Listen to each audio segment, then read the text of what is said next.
और इसके साथ साथ फॉर्मेशन कमांडर्स की आज मीटिंग हुई और उसमें एक बार फिर अदलिया से दरख्वास्त की गई कि 9 मई के जो मुजरिम हैं उनको सजाएं मिलनी चाहिए और जब तक ये सजाएं नहीं मिलेंगी उस वक्त तक सियासी अनासर के हाथों मुल्क यरगमाल रहेगा। ये एक बड़ी क्लियर लाइन है अफवाज पाकिस्तान की तरफ से। तो अदलिया कितनी देर तक इस बयानिए को रेजिस्ट कर सकेगी, ये भी एक सवाल है जो हम आज के शो में डिस्कस करेंगे। प्रोग्राम के पहले हिस्से में हमारे साथ तशरीफ रखते हैं सेनेटर फैसल वाडा साहब और उसके बाद जो दूसरा हिस्सा होगा उसमें राना एहसान अफजल खान साहब होंगे और नईम हैदर पंजौता साहब हमारे साथ होंगे, जिनके ऊपर आज FIR करवा दी खावर मानिका साहब ने। तो वाडा साहब आपका बहुत शुक्रिया। ये फरमाइए सर, ये जो FIA की इंक्वायरी है ये एक नॉर्मल इंक्वायरी समझते हैं इसको या आप समझते हैं कि खतरनाक फेस में इमरान खान साहब दाखिल हो चुके हैं? बहुत शुक्रिया चौधरी साहब। देखिए चौधरी साहब, गवर्नमेंट तो सो के आती है। मैंने तो सबसे पहले कहा था कि देखिए ये जो पहले 9 मई में अपने ऊपर PTI ने कुल्हाड़ी मारी थी और ये जो 71 वाला है ट्विटर पैगाम, उसके अंदर अपने ऊपर कुल्हाड़ा मार दिया है और अब इसकी दोनों की कनेक्टिविटी है और जो पसे पर्दा इस तहरीकों को और इस चीज़ को काली भेड़ें जो तकवीत दे रही थी उन सब की बारी आ गई और ये अब लीथल नहीं है, डेंजरस काम शुरू हो गया और ये मंतकी अंजाम तक पहुंचेगा। इसमें मेरा असेसमेंट तो ये है और जो मुझे लग भी रहा है कि ये बैन करने की तरफ भी पार्टी जा सकती है, क्योंकि आपने जब MQM लंदन को बैन किया था तो उसकी वजूहत क्या थी? यही वजूहत थी। आपने तहरीक लब्बैक जो कि ना तो एंटी पाकिस्तान है ना एंटी स्टैब्लिशमेंट है, उसको भी 4th शेड्यूल में डाला हुआ है, जबकि वो भी मुखलिस लोग हैं पाकिस्तान के। सिर्फ उनका प्रॉब्लम ये है कि वो जीन्स और कोट पहन के और च्विंगम चबा के ट्विटर पे नहीं करते हैं कोई काम। तो ये तो अब जो बेइंसाफी मुल्क में चल रही है 75 सालों से, 6 को 9, 9 को 6, जब तक ये ठीक नहीं होगा और ये निज़ाम सीधा नहीं होगा तब तक तो मुल्क में कुछ भी नहीं ठीक हो सकता। और मैं तो समझता हूँ कि आई थिंक अब PTI ने वो हमाकत कर दी और मैं बहुत अरसे से कह रहा था कि इमरान खान साहब से भी ये पूछने की अब जरूरत है कि क्या वो इस चीज को ओन करते हैं, क्योंकि ओन तो अभी नहीं भाई कर ही रहे हैं, क्योंकि उन्होंने ट्विटर से डिलीट नहीं किया। और अपना ट्विटर अकाउंट दे देना किसी को और ये कह देना बाद में ला ताल्लुकी हो गई है और वक्त जरूरत गर्दन पकड़ ले, वक्त जरूरत पैर पकड़ ले। जहां तक उनकी पॉपुलैरिटी है, उस पॉपुलैरिटी के साथ अब वो पॉपुलर मानने वाले लोग, आम आदमी जो इमरान खान साहब की लोगों को, पार्टी को पसंद करते थे, वो कह रहे हैं हम इस मार धाड़ मुल्क तोड़ने की साजिश का हिस्सा नहीं बन सकते। वो सब वो लोग बड़े गुस्से में आ गए। इससे इनका बयानिया भी पिटा है, पॉपुलैरिटी में भी बहुत बड़ा डेंट आया है। और आप देखें ना, इन्होंने दोनों तरफ से रिवर्स गेयर लगाए हुए हैं, लेकिन अब रिवर्स गेयर का कोई फायदा नहीं है। जो दलेर बन के बाहर निकले थे कुछ लड़ाइयों की वजह से, अब वो भी इमरान खान साहब को बहुत अच्छी तरह जानते हैं। ये बताइएगा कि क्या इमरान खान साहब के पास कोई मोबाइल फोन है जिससे उन्होंने खुद ही अपलोड किया है, या उनका ये ट्विटर अकाउंट कोई और हैंडल कर रहा है और वो जो हैंडल कर रहा है उसकी इतनी एक्सेस है कि वो इस टाइप की वीडियोस भी बना सके और इमरान खान साहब का एक नैरेटिव भी क्रिएट कर सके? देखिए चौधरी साहब, ये तो मेरे लिए बड़ा मुश्किल काम होगा कि मैं कहूं कि ट्विटर या फोन की एक्सेसिबिलिटी उनके पास है। मैं नहीं समझता उनके पास है, लेकिन उनका अकाउंट कोई और चला रहा है ये मैं बिल्कुल मान सकता हूं। और उस अकाउंट के अंदर उनकी ऑथराइजेशन 10 में से 10 है या 8 में से 10 है, ये भी 100% उसके बगैर नहीं हो सकता। तो मेरे ख्याल से गैर मुनासिब बात होगी अगर मैं कहूं कि मोबाइल उनके पास है, क्योंकि जब वो आम दिनों में भी जब जिंदगी में बाहर थे तो उनका ट्विटर अकाउंट कोई और ही चलाता था उनकी हिदायत के ऊपर, और उस हिदायत के बगैर वो ट्विटर अकाउंट चलता भी नहीं है। यहां तक भी मैं क्लियर हूं, एटलीस्ट 14-15 साल जो मैंने देखा है वो तो मुझे पता है। अच्छा, वैसे कौन चला रहा है ये ट्विटर अकाउंट उनका? देखिए चौधरी साहब, अब कौन चला रहा है, किसने अपलोड किया, इससे बात बहुत आगे चली गई है।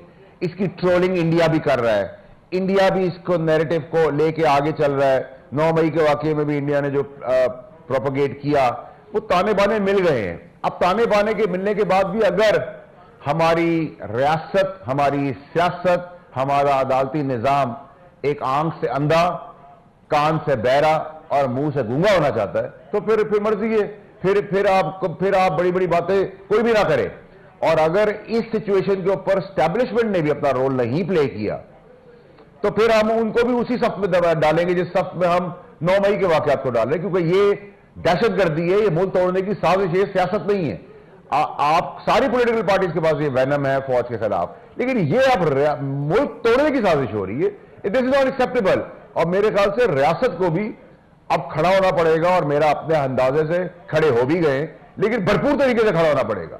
No nonsense is acceptable now, it's very simple and clear. अगर इसमें कोई हील झूल हुई तो फिर उसी सफ में हम सभी को खड़ा कर देंगे। हम भी बड़े क्लियर हैं इस बार। ठीक। अच्छा वर्षा, ये फरमाएं, ये लगता है कि पार्टी दो हिस्सों में तकसीम है। गौहर खान साहब ने इस नैरेटिव को रिजेक्ट कर दिया था, उन्होंने कहा जी खान साहब को तो पता भी नहीं है, ये हो गई और गलत है, ये नहीं होना चाहिए था। और उमर अयूब साहब भी, मेरी इंफॉर्मेशन ये है कि वो गौहर खान साहब के साथ है, वो समझते हैं कि हमने ये गलती की है और ये नहीं होनी चाहिए थी। जबकि रऊफ हसन साहब ने कल प्रेस कॉन्फ्रेंस करके अपने आप को अलाइन कर लिया इमरान खान साहब के साथ। तो यूं महसूस होता है कि पार्टी अब दो हिस्सों में तकसीम होगी है। एक वो है जो समझती है कि शेख मुजीबुर रहमान का जो नैरेटिव इमरान खान साहब ने क्रिएट किया वो दुरुस्त है, और जो दूसरे लोग वो ये कहते हैं कि हम रेड लाइन से बहुत आगे जा चुके हैं, हमें ये नहीं करना चाहिए था। देखिए चौधरी साहब, आपके इस चीज से मैं डिसएग्री करूंगा कि पार्टी दो हिस्सों में। पार्टी के छोटे छोटे टुकड़े होना शुरू हो गए। 8-10 तो आपको नजर ही आ रहे हैं, और मजीद जितने दिन बनते जाएंगे ये 8 से 80, 80 से 160 और 240 पे चली जाएगी। तो इसमें तो मेरी कोई दो राय नहीं है। तो दो हिस्सों में नहीं, कई हिस्सों में बढ़ चुकी है। तीसरा ये कि उमर अयूब साहब या लोग जो आज अपने आप को डिस्टेंट कर रहे हैं, इनके बारे में भी तो पता करें ये गवर्नमेंट के साथ कहां लेटे हुए हैं, कहां बैठे हुए हैं, कहां उठे हुए हैं, कहां जमीन पे, कहां पैर पे है। ये ऐसे तो सियासत नहीं कर रहे, ये सब ड्रामेबाजी हो रही है। मैं काफी महीनों से आप लोगों को कह रहा हूं कि ये ड्रामेबाजी है। इस ड्रामेबाजी के अंदर जो चिंगाड़ रहे हैं वो रात को पैर पड़े हुए हैं, ठीक है, और ये सब चीजें एक्सपोज होनी जरूरी है। और इसमें अब इमरान खान साहब को पहले लबैक कहना है उनके कामों को, फिर उससे डिस्टेंट होना है, इससे कोई काम नहीं चलेगा। अब आपको एक फैसला करना पड़ेगा। उस फैसले के अंदर अगर इमरान खान साहब एक पॉपुलर लीडर है, उससे किसी ने कोई वो नहीं किया, वो भी इन सब की परफॉर्मेंस और नफरत की वजह से वो ज्यादा पॉपुलर है जो आज हम शक्लें देख रहे हैं। लेकिन हैविंग सेड दैट, ये नहीं पॉसिबल अब कि आप अपनी रियासत को कमजोर कर दें, आप आग लगा दें, आप गालम गलोच कर दें, आप पोलराइज कर दें, किसी की मां बहन का इज्जत का जनाजा निकाल दें। अब आप मुल्क तोड़ने की तरफ आ गए। मुल्क तोड़ने का मतलब ये नहीं। और फिर आपका बयानिया बड़ा अजीब सा है। कभी आप कहते हैं कि बाजवा साहब बुरे थे, फिर उन्हीं बाजवा साहब को एक और एक्सटेंशन दे कहते हैं कि हमारे इलेक्शन करा दो। तो भाई वो अच्छा था या बुरा था? फिर ये रिजीम बुरी थी, इसने सब कुछ किया, इस रिजीम से बात करनी है। जब उन्होंने कहा हमें बात नहीं करनी, हमारा मैंडेट नहीं है, तो उन्होंने कहा हम बात करना नहीं चाहते। तो ये ड्रामेबाजी का कोई फायदा नहीं है। देखिए ये एक माफिया की तरह ऑपरेशनल अब हो गया है। मैं जब तक इस पार्टी के अंदर था और यही मेरी मुखालफत थी, जिसकी वजह से मैं कह रहा था कि ना जाए इस डगर पर तबाही है, और अब कुल्हाड़ा मार चुके हैं। लेकिन ऐसा नहीं कि पीटीआई अकेले सारा काम करे। इसकी पुष्ट पनाही में बहुत सारी मुल्क की काली भेड़े हैं। अब उनको एक्सपोज करने का वक्त आ गया है, और वो भी बहुत जल्दी एक्सपोज होंगे। वो बाप जो बने हुए, जो जमहूरियत के ठेकेदार बने हुए, जो अलमबरदार बने हुए ईमानदारी के, उन सबके अपने मकासद हैं, उनके अपने स्केलेटन, उनकी अपनी फाइलें, उनकी करप्शन से वो डूबे हुए, इतने डूबे हुए कि काले को काला नहीं जेड ब्लैक कहेंगे। वो अपने आप को सफेद शो करें इसकी आड़ में। तो ये गेम बहुत बड़ी हो रही है। और आप देखिए, जब इंडियन ट्रोलिंग शुरू हो जाए अकाउंट से और उसके शवाहिद आपको मिल जाए, तो दो राय होनी नहीं चाहिए आपके पास। और जहां तक हमने निजाम को चलाना है, तो वहां अदल इंसाफ का निजाम भी चल रहा है, और रियासत को भी हरकत पे आना है। रियासत ने ठेका से बाहर के दुश्मनों का नहीं लिया। अगर वो दुश्मनी अंदर से मैं भी करूंगा तो उनको खड़ा होना पड़ेगा।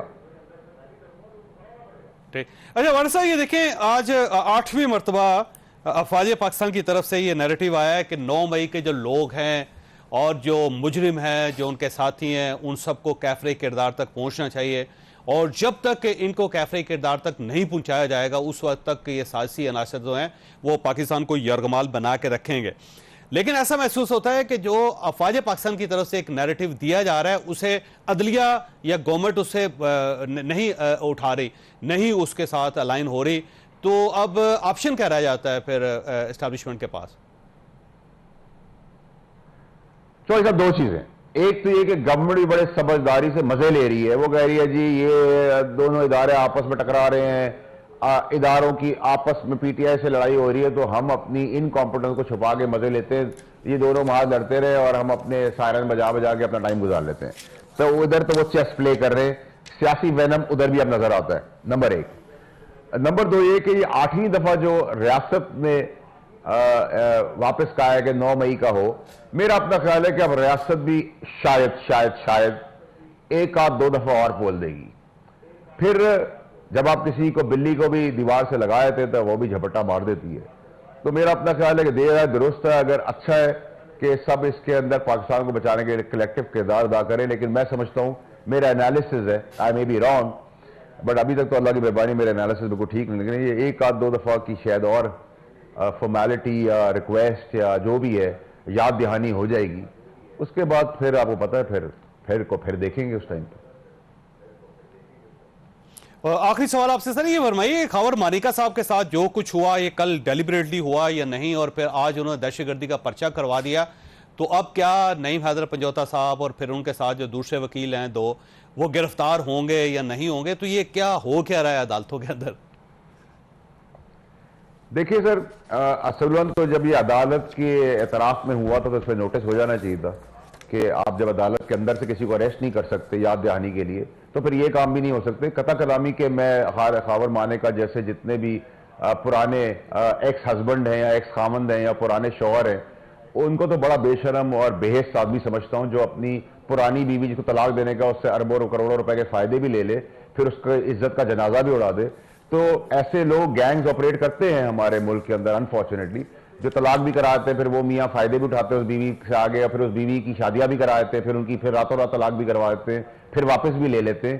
तो ये बेसी बेशर्मी तो है, लेकिन इसके अलावा भी ये किसी को एक्सेप्टेबल नहीं है कि आप किसी के ऊपर तशद्दुद करें, और वो भी बकौल अदलिया के, कि आप जब किसी को अरेस्ट नहीं कर सकते एहतराम के तौर पे, तो फिर आप किसी को जूते भी नहीं मार सकते, जबकि वो गलत इक़दाम है किसी के साथ फिजिकल होना। लेकिन मैं समझता हूं इसमें अदालत को एटलीस्ट इस पर नोटिस ले रहा चाहिए था कि एहतरामन उस बाउंड्री वॉल के अंदर सब कुछ हुआ, तो जैसे अरेस्ट नहीं कर सकते वैसे अरेस्ट से बहुत ज्यादा आगे बात गई है, इस पर भी नोटिस ले लेते और इसको रोकते।